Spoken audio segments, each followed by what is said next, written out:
നമസ്കാരം. ഇന്നിപ്പോൾ ആരംഭിക്കുകയാണ് ശബരിമലയിൽ തിരക്ക് തുടരുകയാണ്. അതേസമയം ശബരിമല നട തുറന്നിരിക്കുകയാണ്. 3 മണിയോടെ വലിയ ഭക്തജന തിരക്ക് ഇപ്പോഴും അവിടെ തുടരുന്നുണ്ട്. ക്യൂവിൽ 15 മണിക്കൂറോളം നിൽക്കേണ്ട അവസ്ഥയാണ്. വെള്ളവും ഭക്ഷണവും ഒന്നുമില്ലാതെ ആളുകൾ ബുദ്ധിമുട്ടുന്ന പരാതി പറയുന്നത് നമ്മൾ കേട്ടു. ചെറിയ കുട്ടികൾ മുതൽ പ്രായമായവർ വരെ ആ ക്യൂവിലുണ്ട്. ഇപ്പോഴും ഭക്തർ ക്യൂവിൽ തുടരുകയാണ്. ബാരിക്കേഡ് മറികടന്ന് സന്നിധാനത്തേക്ക് ഭക്തർ എത്തിയത് വലിയ രീതിയിൽ പോലീസിനെയും കുഴക്കിയിരുന്നു. തിരക്ക് നിയന്ത്രിക്കാനുള്ള ശ്രമം ഇപ്പോൾ തുടരുകയാണ്. വി വിനോദ് സന്നിധാനത്ത് നിന്നും വിവരങ്ങളുമായി ചേരുന്നു. വിനോദ്, ഇപ്പോൾ നട തുറന്നപ്പോൾ എന്ത് മാറ്റമാണ് അവിടെ ഉള്ളത്?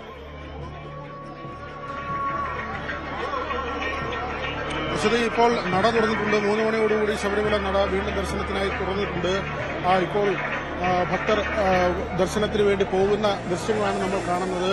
മണിക്കൂറുകൾ കാത്തുനിന്ന് ഇവിടേക്ക് എത്തിയ ഭക്തരാണ്. കഴിഞ്ഞ ദിവസം രാത്രിയോട് കയറിയ പലരും ഇന്ന് ഉച്ചയോടുകൂടി രാവിലെയൊക്കെ കഴിയുമ്പോഴാണ് ഇവിടേക്ക് എത്തിയതെന്നവർക്ക് അവരുടെ പ്രതികരണങ്ങളുണ്ടായിരുന്നു. വലിയ ജനക്കൂട്ടമാണ്. ഇതിൽ ഏറ്റവും കൂടുതൽ ഈ കണക്കുകൂട്ടൽ പിഴച്ചത് അല്ലെങ്കിൽ ഇതിനകത്തൊരു കാൽക്കുലേഷൻ തെറ്റിയെന്നത് ഇത്രയധികം ആളുകൾ ഇവിടേക്ക് വന്നു എന്നത് തന്നെയാണ്. കാരണം ഈ തീർത്ഥാടന കാലത്തിന്റെ തുടക്കത്തിൽ ഇത്രയധികം ജനങ്ങൾ ഇവിടേക്ക് വരുന്ന ഒരു പതിവില്ല. പക്ഷേ ആ കണക്കുകൂട്ടൽ തെറ്റിച്ച് വലിയ തോതിൽ തീർത്ഥാടകരുടെ ഒരു ഒഴുക്കായിരുന്നു ശബരിമലയിലേക്ക് ഉണ്ടായത്. 2 ദിവസം കൊണ്ട് 2 ലക്ഷത്തിലധികം പേരാണ് ദർശനം നടത്തിയത്. ഇപ്പോഴത്തെ ഒരു കണക്കനുസരിച്ചാണെങ്കിൽ അത് 2.5 ലക്ഷത്തിനടുത്താകുമെന്നാണ് മനസ്സിലാക്കുന്നത്. ഉച്ചയോടുകൂടിയാണ് ഈ 2 ലക്ഷം എന്ന കണക്ക് വന്നത്. ഉച്ചയ്ക്ക് തന്നെ നമുക്ക് മനസ്സിലാക്കാൻ കഴിഞ്ഞത് കഴിഞ്ഞ ദിവസം 1 ലക്ഷം, ഇന്ന് 1 ലക്ഷത്തിനടുത്ത് എന്ന ഒരു കണക്കായിരുന്നു. അങ്ങനെയെങ്കിൽ ഈ 2 ലക്ഷം കവിയുന്ന ഒരു നിലയിലേക്കാണ്. ആദ്യത്തെ ദിവസം തന്നെ 20,000 പേരുടെ ബുക്കിംഗാണ് ഉണ്ടായിരുന്നത്. 37,000 പേർ രാത്രി 11 മണിക്ക് നട അടയ്ക്കുന്നതിന് മുൻപ് ഏതാണ്ട് 9:30 മണിയോടുകൂടി തന്നെ 37,000 പേർ എത്തുന്ന ഒരു സാഹചര്യം ഉണ്ടായിരുന്നു. ഇവിടെ പോലീസിനെ സംബന്ധിച്ച് ഒരു പ്രധാനപ്പെട്ട കാര്യം, വരുന്ന ഭക്തരെ മടക്കി അയക്കാൻ കഴിയില്ല. ഇവിടുത്തെ നിയമമനുസരിച്ച്, നമ്മളിപ്പോഴുള്ള ശബരിമലയിലെ നിയമമനുസരിച്ചാണെങ്കിൽ 90,000 പേർക്കാണ് ഒരു ദിവസം ദർശനം നൽകാൻ തീരുമാനിച്ചിട്ടുള്ളത്. അതിൽ 70,000 പേരെ വിർച്വൽ ക്യൂ വഴി ബുക്ക് ചെയ്ത് വരുന്നവരും 20,000 പേർ സ്പോട്ട് ബുക്കിംഗുമാണ്. പക്ഷേ ഈ സ്പോട്ട് ബുക്കിങ്ങിന് വേണ്ടി വരുന്ന ആളുകളുടെ എണ്ണം കൂടുതലാണ്. വിർച്വൽ ക്യൂ മറ്റ് സംസ്ഥാനങ്ങളിൽ നിന്ന് വരുന്ന ആളുകൾ, പ്രത്യേകിച്ച് ഈ ഉൾനാടൻ ഗ്രാമങ്ങളിൽ നിന്നൊക്കെ വരുന്ന അയ്യപ്പ ഭക്തരുണ്ട്. ആന്ധ്രയുടെയും കർണാടകയുടെയും തമിഴ്നാട്ടിന്റെയും ഒക്കെ ഉൾപ്രദേശങ്ങളിൽ നിന്ന് വരുന്ന ആളുകളുണ്ട്. അവർക്കൊക്കെ തന്നെ ഇതിന്റെ ഒരു സാങ്കേതികത്വമോ അങ്ങനെയുള്ള കാര്യങ്ങളോ ഒന്നും തന്നെ അറിയില്ല. അവർ കൂട്ടമായി അവിടെ നിന്ന് തീർത്ഥാടകരായി എത്തുന്ന ആളുകളാണ്. ഇവിടെ വന്ന ശേഷമാണ് സ്പോട്ട് ബുക്കിംഗ് ചെയ്യുന്നത്. അങ്ങനെ വരുന്ന ആളുകളെ ബുക്കിംഗ് ചെയ്യാൻ കഴിയില്ല, അല്ലെങ്കിൽ സ്പോട്ട് ബുക്കിങ്ങിന് കഴിയില്ല, സാധ്യമല്ല എന്ന് പറഞ്ഞ് അവരെ മടക്കി അയക്കാൻ സാധ്യമല്ല. തീർച്ചയായും അത് കഴിയുന്നൊരു കാര്യമല്ല. ഇത്രയും ദൂരം ഈ അയ്യപ്പ ഭക്തിയിലൂടെ വന്ന് ദർശനം നടത്തണമെന്ന ഒറ്റ പ്രാർത്ഥനയോടുകൂടി വരുന്ന മനുഷ്യരാണ്, ഭക്തരാണ്. അവരെ നിരാശരാക്കി മടക്കി അയക്കുക എന്നത് സാധ്യമായ കാര്യമല്ല. അവിടെ പോലീസ് നോക്കുന്നത് പരമാവധി ആളുകളെ ഉൾക്കൊള്ളാനും പരമാവധി ആളുകളെ കടത്തിവിടാനും തന്നെയാണ്. 20,000 സ്പോട്ട് ബുക്കിംഗ് ഉള്ള സ്ഥലത്ത് ഇന്ന് ഉച്ചവരെ മാത്രം 37,000 പേർ സ്പോട്ട് ബുക്കിങ്ങിലൂടെ വന്നു എന്നതാണ്. പക്ഷേ അവർക്ക് കുറച്ച് സമയം കാത്തു നിൽക്കേണ്ടി വരും. ഈ കാത്തു നിൽക്കേണ്ടി വരുന്നത് പമ്പയിലാണ്. അതാണ് ഏറ്റവും കൂടുതൽ പ്രശ്നമുണ്ടാകുന്നത്. അരമണിക്കൂറോ 1 മണിക്കൂറോ ഒക്കെ ഭക്തർ പമ്പയിൽ കാത്തു നിൽക്കും. അത് കഴിഞ്ഞാൽ ഇവർ ഈ പരമ്പരാഗത വഴികളിലൂടെ അല്ലാതെ, അതായത് നീലിമല വഴി വരാനുള്ള ഒരു പാതയുണ്ട്.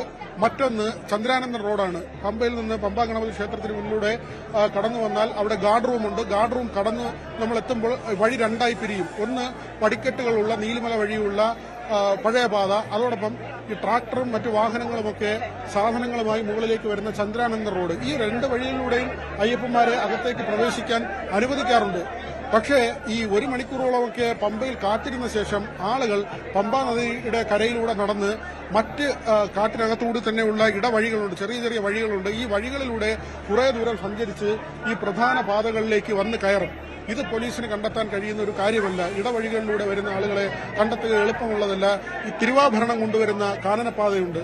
തിരുവാഭരണം കൊണ്ടുവരുന്ന പാത വഴിയൊക്കെ ആളുകൾ കുറേ ദൂരം സഞ്ചരിക്കുകയും, ഏതാണ്ട് പമ്പയിൽ നിന്ന് 5.5 കിലോമീറ്ററാണ് സന്നിധാനം വരെയുള്ള ദൂരം. ഈ 5.5 കിലോമീറ്ററിനിടയിൽ ഏതാണ്ട് 2-2.5 കിലോമീറ്ററോ അല്ലെങ്കിൽ 3 കിലോമീറ്ററോ കാടിനുള്ളിലൂടെ സഞ്ചരിച്ച് പിന്നീട് ഈ പ്രധാന പാതകളിലേക്ക് വന്നിറങ്ങുക. അത് കൂട്ടമായാണ് ഇതിലേക്ക് വന്നിറങ്ങുന്നത്.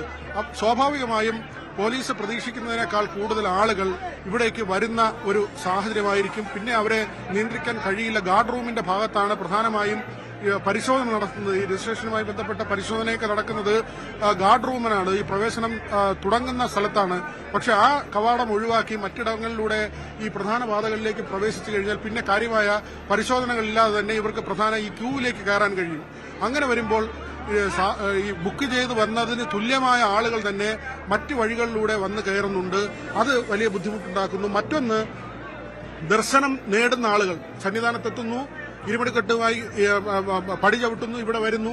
ഈ ദർശനം നേടിക്കഴിഞ്ഞാൽ പിന്നെ ഇവർ താഴേക്ക് പോവില്ല. ഈ ഭക്തി കാരണം പലരും 2-3 പ്രാവശ്യം അയ്യപ്പ ദർശനത്തിന് വേണ്ടി ഇവിടെ നിൽക്കും. അത് മറ്റൊരു പ്രശ്നമാണ്. കാരണം ആൾക്കൂട്ടം ഒഴിയില്ല. വരുന്നവർ ഇവിടെ നിന്ന് ഇറങ്ങുന്നുമില്ല. കൂടുതൽ ആളുകൾ മുകളിലേക്ക് വരികയും ചെയ്യും. അതോടുകൂടി ഈ ആൾക്കൂട്ടം വലിയ തോതിലാകുന്ന ഒരു സാഹചര്യം ഉണ്ടാകും. ഈ തരത്തിലേക്കുള്ള പ്രതിസന്ധി, ഇതിന് പുറമെയാണ് ഇപ്പോഴുണ്ടായ വിവാദങ്ങൾ. ശബരിമല വിവാദം ഇപ്പോഴത്തെ മുന്നൊരുക്കങ്ങളെ ബാധിച്ചു എന്നത് വളരെ വിനോദ, ആ വിവാദങ്ങളിലേക്ക് വരുന്നതിന് മുമ്പ് ഇപ്പോൾ PRDയുടെ മീഡിയ സെന്റർ, സന്നിധാനത്തെ മീഡിയ സെന്ററിൽ നിന്നുള്ള കൃത്യമായ വിവരങ്ങൾ വന്നിരിക്കുകയാണ്. ശബരിമലയിൽ ഇതുവരെ എത്തിയത് 2 ലക്ഷത്തോളം ഭക്തർ എന്ന് പറയുമ്പോൾ അതിന്റെ കണക്ക് കൃത്യമായി എത്തിയിരിക്കുന്നു. ശബരിമല നട തുറന്ന ശേഷം നവംബർ 18 ഉച്ചയ്ക്ക് 12 വരെ, ഇന്ന് 12 മണി വരെയുള്ള കണക്കാണ് വന്നിരിക്കുന്നത്. 1,96,594 പേർ ദർശനം നടത്തിയെന്ന കൃത്യമായ കണക്കാണ് ഇപ്പോൾ പുറത്തു വന്നിരിക്കുന്നത്. വിർച്വൽ ക്യൂവും സ്പോട്ട് ബുക്കിംഗ് ഉൾപ്പെടെയുള്ള ഈ കണക്കാണ് ഇപ്പോൾ പുറത്തു വന്നിരിക്കുന്നത്.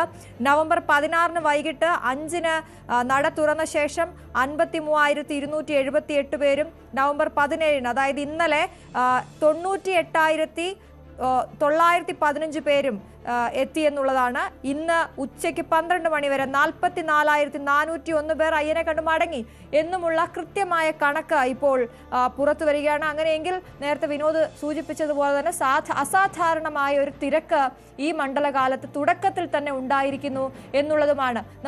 നേരത്തെ നമുക്ക് വലിയ രീതിയിലുള്ള ആശങ്കയുണ്ടായിരുന്നത് ഈ തിരക്ക് നിയന്ത്രിക്കാനാകുന്നുണ്ടോ അവിടെ അധികൃതർക്ക് എന്നുള്ളതാണ്.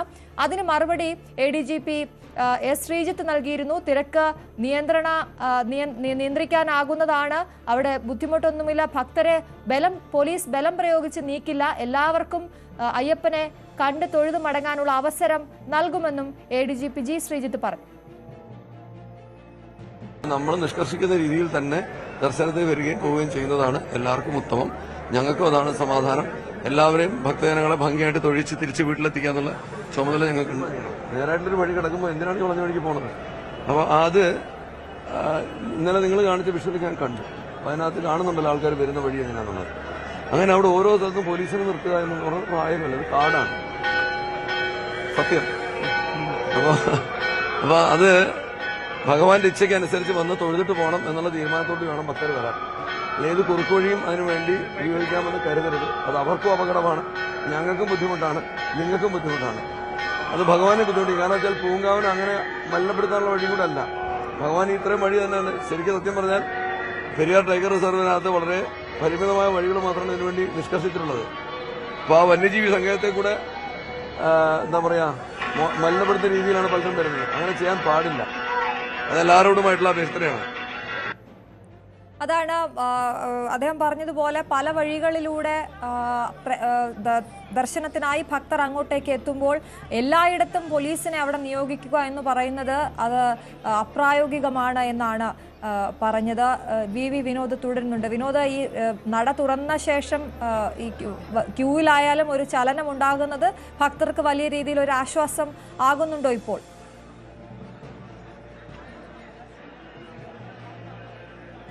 അശ്വതി, തീർച്ചയായിട്ടും ഇപ്പോൾ PRDയുടെ കണക്കുകൾ പരിശോധിക്കുമ്പോൾ 1,97,000 എന്ന് പറയുമ്പോൾ നമ്മൾ പറഞ്ഞ കണക്ക് തന്നെയാണ്.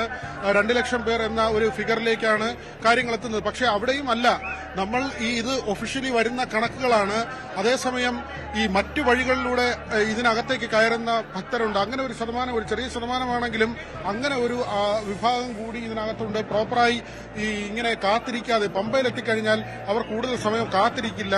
മറിച്ച് പമ്പ സ്നാനം കഴിഞ്ഞു കഴിഞ്ഞാൽ എത്രയും വേഗം സന്നിധാനത്തേക്ക് വരിക എന്നതാണ് പ്രധാനപ്പെട്ട കാര്യം. അത് അവരെ സംബന്ധിച്ച് ദർശനം നേടുക എന്നതാണ്. അതുകൊണ്ട് തന്നെ ഈ കൃത്യമായ വഴികളിലൂടെ അല്ലാതെ, രണ്ട് പ്രധാനപ്പെട്ട വഴികളിലൂടെ അല്ലാതെ ഇവർ മുകളിലേക്ക് വരികയും ഇവിടെ തന്നെ ഏറ്റവും ഒടുവിൽ എത്തി ബെയിലി പാലം വഴിയൊക്കെ ആളുകളെ കടത്തിവിട്ട് കഴിഞ്ഞാൽ ഇത് ഏറ്റവും ഒടുവിൽ സന്നിധാനത്ത് തന്നെ പ്രധാനപ്പെട്ട നടപ്പന്തലുണ്ട്. ഈ നടപ്പന്തലിലൂടെ വരുന്ന ഇവിടെ ദർശനം തേടുന്നതിനപ്പുറത്തേക്ക് ഈ ഏറ്റവും ഒടുവിൽ 18-ാം പടിക്ക് മുമ്പിൽ തന്നെ ബാരിക്കേഡ് ചാടിക്കടന്ന് ഈ ക്യൂവിനകത്ത് കയറുന്ന കാഴ്ചയാണ് നമ്മൾ തൊട്ട് മുൻപ് കണ്ടത്. ഈ വലിയ ക്രൗഡ് ഇവിടെ ഉള്ളപ്പോൾ, വലിയ ജനക്കൂട്ടം ഉള്ളപ്പോൾ തന്നെ, പോലീസിന്റെ നിയന്ത്രണം ഉള്ളപ്പോൾ തന്നെ ഒട്ടനവധി അയ്യപ്പ ഭക്തന്മാർ ഇങ്ങനെ ഈ 18-ാം പടിക്ക് മുന്നിലെ ബാരിക്കേഡ് തന്നെ ചാടിക്കടന്ന് പോകുന്ന ഒരു കാഴ്ചയുണ്ടായിരുന്നു. അങ്ങനെ ഈ ആൾക്കൂട്ടം ഉണ്ടാകുമ്പോൾ അവർ കൃത്യമായും ഉള്ള വഴികളിലൂടെ, അല്ലെങ്കിൽ നേരത്തെ നിഷ്കർഷിച്ചിട്ടുള്ള പാതയിലൂടെ ഒന്നും ആയിരിക്കില്ല വരുന്നത്. അവർ കാട്ടിനുള്ളിലൂടെയൊക്കെ സഞ്ചരിച്ച് ക്യൂവിനുള്ളിൽ പ്രവേശിക്കുകയും ഈ 18-ാം പടിക്ക് മുന്നിൽ, അല്ലെങ്കിൽ മാളികപ്പുറത്തു നിന്നുള്ള ഫ്ലൈ ഓവർ ഉണ്ട്, അതുവഴിയൊക്കെ വന്ന് ദർശനം നടത്തുന്ന രീതി. മാധ്യമപ്രവർത്തകർ കയറുന്ന പടിക്കെട്ടുണ്ട്, അത് 18-ാം പടിക്ക് സമീപമായി തന്നെയാണ്. ഈ നാളികേരം ഉടയ്ക്കുന്നതിന് വശത്തായാണ്